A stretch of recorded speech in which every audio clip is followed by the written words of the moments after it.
Bien, estamos llevando a cabo una serie que tiene que ver con los distintivos de la iglesia, lo que distingue a la iglesia. Esa serie la empezamos hace 8 días y vamos a estar trabajándola durante este mes. Lo que distingue a la iglesia. Y hoy vamos a estar viendo que la iglesia es el campo de cultivo de Dios. Yo le invito para que abra su Biblia en el primer libro de Corintios, capítulo 3, versículo del 5 al 9. Vamos a estar leyéndolo.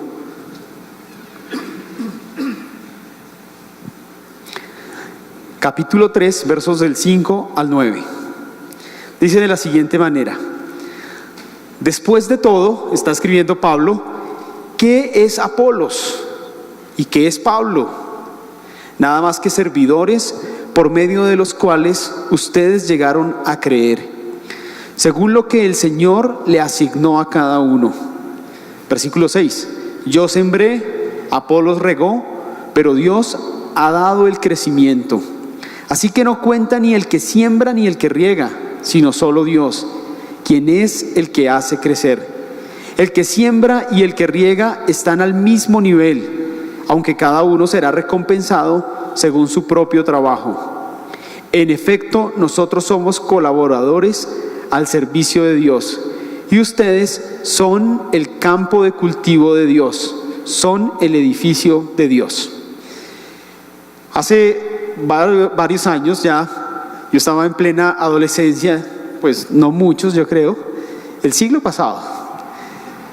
Estábamos en la iglesia y unos amigos, compañeros de la iglesia, nos pusimos de acuerdo y dijimos, ¿por qué no hacemos un ayuno?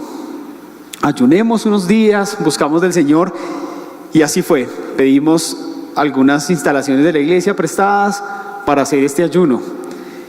Ese ayuno consistía en durante, no recuerdo cuántos días eran, no tomar sino solamente agua y dedicarnos a la oración, más o menos como la Biblia nos indica o nos sugiere que se debe hacer. De este ayuno me quedan algunos recuerdos. Uno de los recuerdos que me queda es que era muy difícil la noche. En el día uno como que la pasaba, oraba, leía la palabra, pero en la noche yo recuerdo que era difícil conciliar el sueño sin haber comido durante el día. Era complicado. Y también recuerdo algo que me ocurrió en estos días durante ese ayuno. Estábamos orando, habíamos dedicado un tiempo para orar, y yo me había puesto de rodillas allí en un salón o en la iglesia, no recuerdo bien dónde era, y orando el Señor me dio una visión. Lo recuerdo porque nunca más me ha ocurrido, esto fue la única vez que me ocurrió. Orando pude tener una visión, vi algo que el Señor mostraba, y esa visión tenía que ver con que yo iba corriendo por una montaña y a lo lejos yo veía un cultivo. Era un cultivo de trigo, pero eran cultivos supremamente grandes y hermosos, y la alegría que yo sentía al ver esto era indescriptible.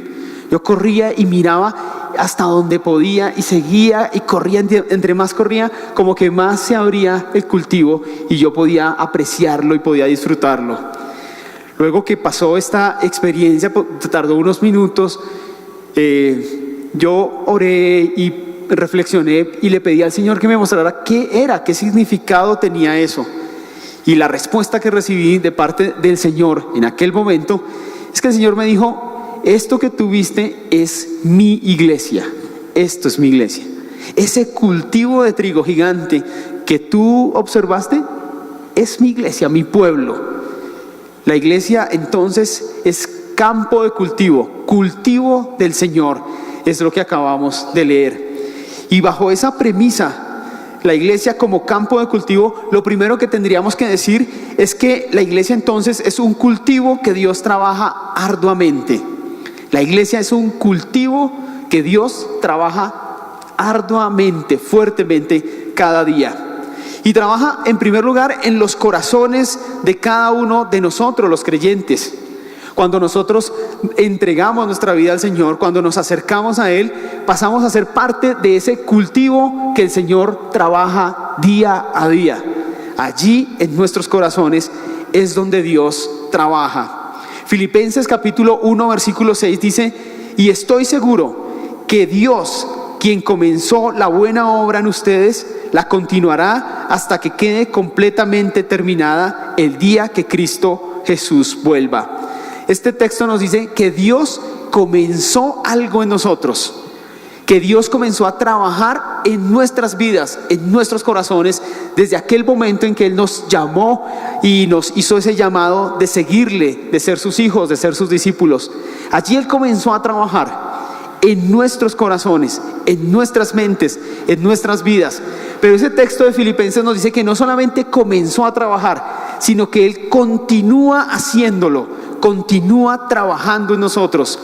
De hecho, el término conversión es un término que lo que expresa es que nos convertimos y nos seguimos convirtiendo cada día. No es que ya me convertí, sino que nos convertimos cada día hasta que Él venga. Nos estamos convirtiendo, o el Señor está transformando nuestra vida. Aquí lo que dice es que el Señor comenzó una obra que continúa cada día de nuestras vidas y que lo hará hasta que el Señor vuelva, hasta que Él regrese. No dejará Dios de trabajar en nuestras vidas hasta que Él regrese, hasta que nos encontremos nuevamente con Él. Ahí seguirá trabajando. Pero ¿de qué manera trabaja el Señor? El Señor trabaja en nosotros a través de la formación de nuestro carácter. Esa es la forma como Él trabaja, transformando, formando en nosotros un hombre, una mujer nueva, una persona distinta. Una persona que pueda parecerse cada vez más a nuestro Señor Jesucristo. Ese es el trabajo que Él hace en nosotros. La transformación de nuestro carácter, nuestro yo, la transformación de lo que pensamos, de lo que somos y de lo que hacemos. Es el trabajo diario del Señor, a través de su Espíritu Santo, de su palabra, de la vida de la iglesia. Él quiere ver en nosotros el carácter de Cristo. Ese es el sueño que Él tiene. Nosotros somos su cultivo, Él trabaja allí y Él sueña, Él quiere, anhela ver en nosotros el carácter de Cristo. Algo así como que el Señor quiere que cuando otros nos vean a nosotros, vean a Cristo. Ese es el trabajo, ese es el objetivo del trabajo, del cultivo que Él está haciendo, la transformación.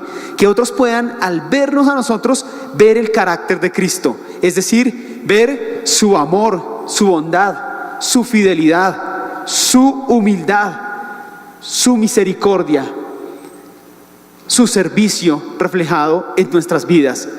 Y de eso se encarga el Señor cada día, de transformar nuestra vida. Estamos siendo a diario entonces transformados cuando nos exponemos a su palabra y cuando el Espíritu Santo mueve nuestras vidas desde lo más profundo. El Señor nunca deja de trabajar en su campo o en su cultivo, que somos nosotros. No hay un día que Él deje de trabajar, jamás deja de hacerlo. En ocasiones lo hace en silencio y en ocasiones lo hace tan en silencio que parece que no estuviera haciendo nada en nosotros, incluso en algunos momentos. Otras veces lo hace de formas no convencionales, formas que nosotros no le encontramos lógica, formas que nosotros no pensaríamos serían las más adecuadas para que trabajara en nuestros corazones, en nuestras vidas, pero Él utiliza maneras que para nosotros de pronto no son entendibles, no son lógicas, pero que Él considera son las mejores para que nuestra vida sea transformada. Otras veces lo hace simplemente llevando a cabo su amor y su misericordia en nosotros de la forma que nosotros quizá también esperamos, de formas que nosotros le pedimos también a Él, pero nunca jamás deja de trabajar. Hace un tiempo estuve en Boyacá, en una finca, y desde la habitación donde yo estaba podía ver sembrados de cebolla, pero cantidad de sembrados de cebolla. Y yo decía, ¿y quién trabaja esto? No se veía nadie. Me dijeron, pues estos, conociste a Carlos, había Hugo, me dijo, ellos trabajan. Yo dije, pero yo nunca los he visto. Yo siempre me asomo a ver quién está trabajando y nunca. Es como si esta tierra se trabajara sola. Y me dijo, no, sí, mira bien allá que ya se ve. Yo no veía a nadie trabajando. Me dijo, ve y te acercas. Efectivamente, yo fui a acercarme y entre más me metía dentro del cultivo de cebolla que había allí, podía ver que ahí había alguien trabajando. Me acerqué hasta donde estaba Carlos, él estaba allí trabajando, me acerqué a saludarlo y me di cuenta que él estaba arrodillado en la tierra, labrando con sus manos, con algunas herramientas, pero que a lo lejos no se veía, silencioso trabajaba. Desde muy temprano, desde las 5 de la mañana, él trabajaba esa tierra y al parecer nada estaba ocurriendo, al parecer nadie estaba trabajándola, pero sí había un hombre, varios que estaban allí de manera silenciosa, allí haciendo su trabajo. Así mismo el Señor trabaja en nosotros, en nuestros corazones, de manera silenciosa a veces, de manera no convencional para nuestra forma de pensar en otras veces, en otras ocasiones, pero siempre tratando de transformarnos y de acercarnos un poquito más a Él y a la imagen de nuestro Señor. Quizá tú estás pasando en estos momentos por tiempos en los cuales consideras que no está pasando nada en tu vida, que Dios no está trabajando en ti. Yo te quiero decir que quizá no lo estés viendo tú, quizá no se pueda observar a simple vista, pero Dios está haciendo algo en tu vida. Dios está allí silenciosamente en ocasiones trabajando en ti, aún en esos momentos de silencio donde no oímos la voz del Señor, donde es difícil nuestra vida de fe, donde surgen dudas, donde surgen momentos difíciles en la vida de cristiana, en la vida de fe. Allí Dios está haciendo cosas profundas, trabajando con sus propias manos en silencio en nuestras mentes, en nuestros corazones, en nuestra vida. Aunque quizá otros no lo vean, aunque quizá nosotros mismos no lo veamos, Dios está trabajando en nuestras vidas. Él quizá lo está haciendo de maneras no convencionales en estos momentos en tu vida. Estos días pude compartir y acompañar a una familia muy querida acá de la iglesia que perdió a un ser querido. Era una mujer muy joven que partió para estar con el Señor esta semana. Ella asistía a nuestros grupos de jóvenes profesionales. Hace 5 años asistía y dejó un hijo, era mamita soltera, y dejó a un chico de 14 años que todos queremos muchísimo. Y yo hablaba precisamente aquí con él, le di un abrazo y él me decía: Joa, no entiendo. Y es muy difícil entender esas cosas, muy difícil entender a veces situaciones no convencionales que se nos salen de nuestra manera de comprender las cosas, pero sé profundamente que Dios tiene planes con él y que el Señor está detrás incluso de estos momentos difíciles que a veces la vida nos permite vivir. El Señor trabaja allí. En nosotros somos su campo de cultivo, su tierra, donde Él ni un solo segundo deja de trabajar. El Señor entonces en este campo de cultivo no solamente trabaja todo el tiempo, sino que también no trabaja solo, trabaja acompañado. Esa labor Él no la hace solo, Él tiene colaboradores, y en el texto que hemos leído encontramos esos colaboradores. Dice allí que unos siembran en ese campo, otros riegan en ese campo, otros incluso limpian el campo, otros tienen que sacar la maleza, pero el Señor lo hace con colaboradores, personas que Él llama para trabajar en el cultivo, para trabajar en la tierra. Dice que los que siembran, podemos pensar, los que evangelizan son como sembradores, los que riegan serían pastores, maestros, los que limpian la tierra serían algo así como profetas. Y esos suena raro, pastores, evangelistas, profetas. Todos nosotros tenemos estos encargos que el Señor nos ha dado. No importa el encargo que se lleve o que tenga un servidor dentro del cultivo, todos tienen el mismo valor e importancia. Ninguno es mayor o menor que el otro. Todos pertenecemos al cultivo del Señor, a su campo de cultivo, a su tierra donde Él trabaja. Y Él no solamente nos llama para que le acompañemos, sino que nos da un encargo dentro de esa labor. Hay personas que tienen una función y otros tienen otra función, pero todos tienen el mismo valor en la obra del Señor, en la cosecha del Señor. Tanto el que siembra como el que riega tienen el mismo valor. Nadie vale más que otro. Hoy yo tengo el privilegio gigante de estar aquí compartiendo la palabra del Señor. Yo sé que algunos de ustedes de pronto anhelarían tener este privilegio o lo anhelan. Otros dirían, no, por nada del mundo. Tranquilos, háganlo ustedes, dirán algunos. Pero es un privilegio poder estar aquí frente a ustedes como congregación y compartir la palabra. Pero lo que Dios me ha encargado que haga hoy no tiene más valor que lo que usted hace y lo que Dios le ha encargado a cada uno de nosotros. Esta mañana muy temprano, apenas se abría la iglesia, alguien tenía que barrer el frente. Eso es supremamente importante y tiene el mismo valor que incluso pararse aquí al frente a predicar la palabra. Atender la cafetería, cuidar los niños en la sala cuna, dar las clases de escuela dominical, servir. Esos servicios que quizá no son muy vistosos tienen exactamente el mismo valor. Dios a uno puso a sembrar, a otro a regar, a otro a limpiar, pero todos tenemos el mismo valor en el campo del Señor. La única diferencia es o tiene que ver con la recompensa. El texto lo dice claramente. Todos valen lo mismo. El único que tiene un valor por encima es el Señor. Pero en la recompensa sí hay una diferencia. Versículo 8 dice: cada uno será recompensado según su propio arduo trabajo. La recompensa que habrá de dar el Señor a aquellos colaboradores, servidores suyos, en aquel momento, esa recompensa sí puede variar, dice el texto. Y esa recompensa se da de acuerdo al arduo trabajo que cada uno tuvo. La recompensa no se da de acuerdo a la función, es decir, porque esta persona servía y su ministerio era tan vistoso, su servicio era tan vistoso y tan proyectado, resulta que va a tener mayor recompensa. No, la recompensa no se da por la función, la recompensa se da por la actitud del servidor y del colaborador. Esos colaboradores que tienen una actitud ardua, como dice el texto, que apasionadamente sirven al Señor, colaboran en su obra, en su cultivo de día y de noche, recibirán una recompensa mayor, es lo que nos está diciendo el texto.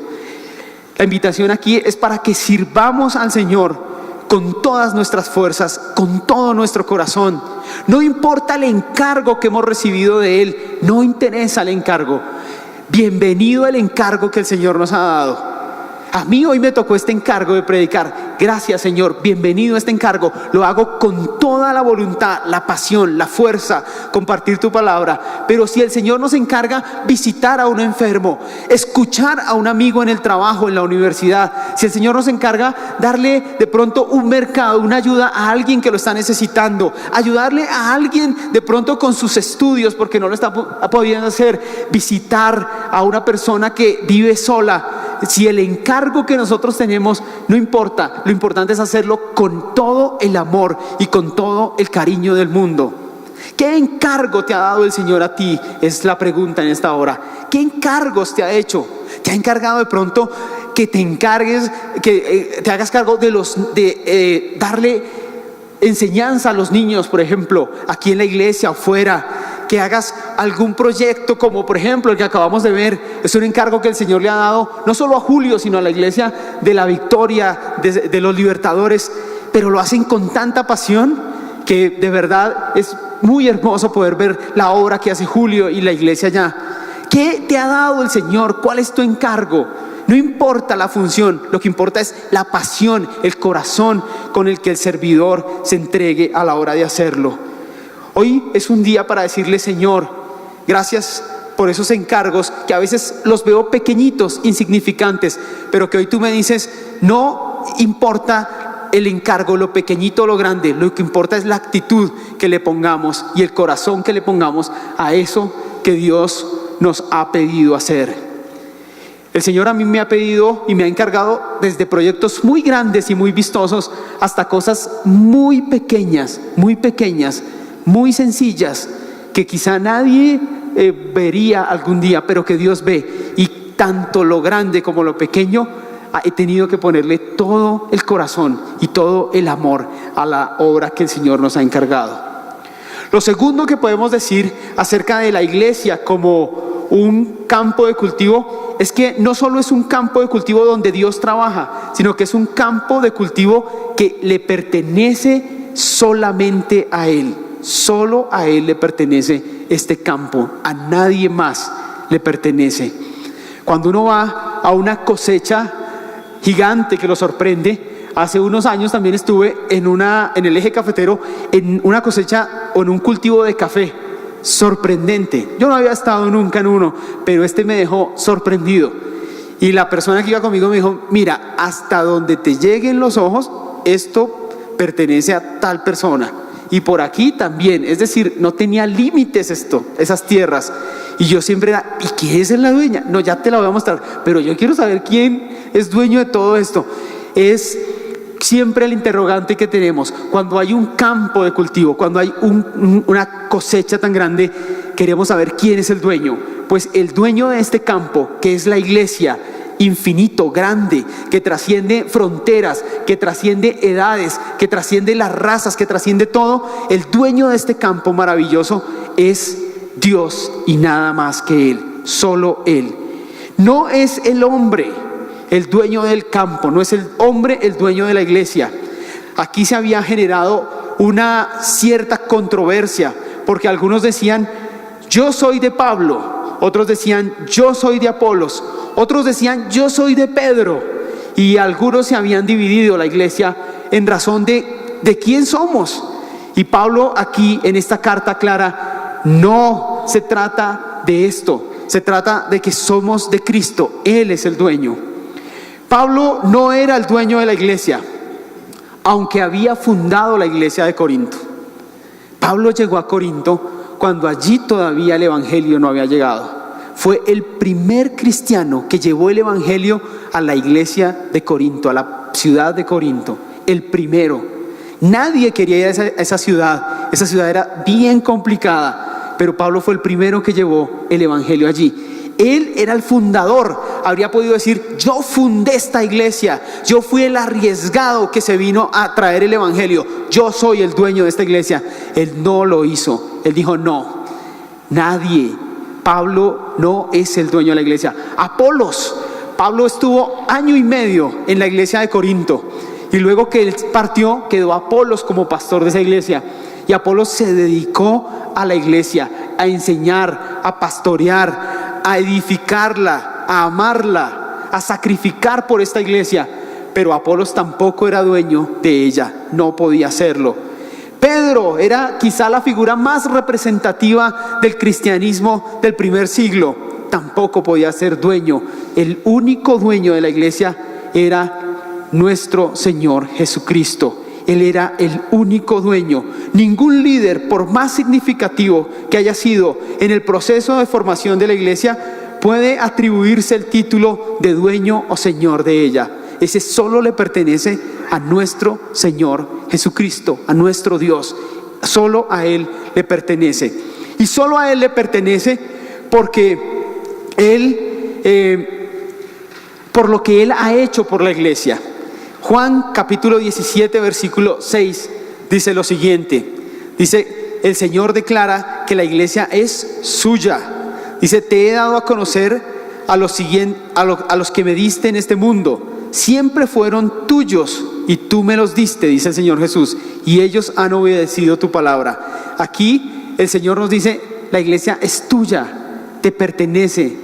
La tierra, el campo de cultivo solamente es tuyo, lo declara nuestro Señor. En 1 Corintios 6, versículo 19, dice que le pertenecemos, que la iglesia es del Señor porque Él fue quien la compró. Él compró esa tierra, ese campo lo compró el Señor. Dice el texto: ustedes no se pertenecen a sí mismos, porque Dios los compró a un alto precio. Por lo tanto, honren a Dios con su cuerpo. La iglesia no se pertenece a sí misma, le pertenece a Dios, quien la compró. El Señor compró la iglesia a precio de sangre. El precio que le costó a Dios comprar a cada uno de los creyentes en el mundo, la iglesia de Cristo, fue la sangre de nuestro Señor. Ese fue el precio, el mayor precio que puede haberse dado por algo en esta tierra. Le pertenece solo al Señor porque Él es quien la sustenta y la cuida. Solo Dios sustenta y cuida la iglesia, nadie más, solo Él lo hace. Efesios 5, 29 al 30 dice: porque nadie desprecia su propio cuerpo, al contrario, lo alimenta y lo cuida. Del mismo modo, Cristo cuida a la iglesia. El Señor es quien alimenta y cuida a la iglesia, por eso la iglesia le pertenece a Él. Nosotros le pertenecemos a Él, por su cuidado, nadie más lo hace. Y le pertenecemos a Él porque aunque unos siembren y otros rieguen, sin la bendición del Señor, nunca la iglesia podría crecer. Dice, Pablo sembró, Apolo regó, pero el crecimiento solamente lo da Dios. Él es indispensable, Él es la vida de la iglesia, quien la hace crecer, quien la hace vivir, quien la corrige, quien la proyecta. Él es lo que los seres humanos necesitamos, nada más. Por eso la iglesia le pertenece al Señor. Para resumir, la iglesia es campo de cultivo donde Dios trabaja cada momento arduamente y también trabaja en compañía de servidores. La iglesia es campo de cultivo que solo le pertenece a Dios, a nadie más, solo al Señor. Hoy muchas personas se han querido hacer dueños de la iglesia. Algunas iglesias incluso maltratan y manipulan a la gente hasta tal punto de hacerles pensar que ellos son los dueños de la iglesia. Y esto es una gran mentira. Solo Dios es dueño. Conocí hace tiempo el caso de un hombre que daba ofrendas muy significativas en una iglesia. Aportaba mucho dinero y eso hizo que él llegara a pensar que era dueño de esa iglesia por los aportes económicos que él hacía. Llegó a creer que tenía la capacidad de tomar las decisiones, de decir qué hacer y qué no hacer, de sentirse dueño, como si fuera quizá un club o una empresa o qué sé yo. Pero no es así, no es así. Nadie, absolutamente nadie, ni Pablo, ni Apolos, ni Pedro, ni ningún otro hombre puede atribuirse este título de dueño de la iglesia. Solamente nuestro Señor Jesucristo puede hacerlo, solamente Él. Quizá tú has estado en una congregación o en un grupo donde te han herido porque algún líder o una iglesia o una denominación o te ha hecho ver que son los dueños de la iglesia y quizá eso te ha maltratado o te ha herido el corazón. Hoy el Señor quiere sanar tu corazón y hacerte ver que no es así, que el cristianismo solamente le pertenece a Él y que el Señor solamente merece toda nuestra atención y toda la gloria. Termino con el Salmo 1. El Salmo 1 dice de la siguiente manera: dichoso el hombre que no sigue el consejo de malvados, ni se detiene en la senda de los pecadores, ni cultiva la amistad de los blasfemos, sino que en la ley del Señor se deleita de día y de noche y medita en ella. Es decir, dichoso el hombre que permite que Dios trabaje en él todo el tiempo, con su palabra, con su ley, con su presencia. Bienaventurado el hombre que pertenece al campo de cultivo de Dios y que permite que Dios trabaje en él. Es, o en otras versiones dice, será como el árbol plantado a la orilla de un río, que cuando llega su tiempo da fruto y sus hojas jamás se marchitan. Todo cuanto hace prospera o prosperará. Dichoso el hombre que es plantado en el corazón del Señor.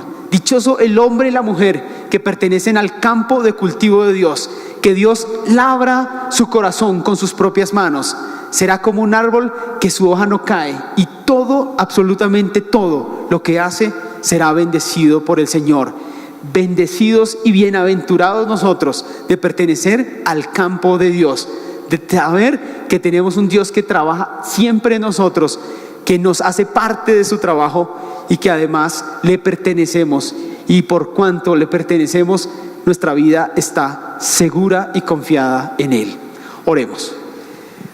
Padre, te bendecimos y glorificamos. Damos todo honor y toda gloria, Señor. Gracias. Gracias por pertenecer, por permitirnos pertenecer a ese campo de cultivo maravilloso, a ese huerto tuyo, Señor, a esa cosecha tuya. Gracias porque somos, Señor, forjados por tus manos, trabajados por las manos del labrador maravilloso que eres tú, Señor. Gracias porque al pertenecer a ese campo, te pertenecemos a ti, Señor. Tú eres nuestro dueño, no somos de nadie, somos tuyos. No pertenecemos a X o Y persona, te pertenecemos a ti. Y por cuanto te pertenecemos a ti, nuestra vida, nuestra salvación está segura y confiada en tu mano, Señor. Bendícenos, Padre. Ayúdanos a vivir con esta convicción, felices de saber que pertenecemos al campo de cultivo tuyo. En el nombre de Jesús oramos.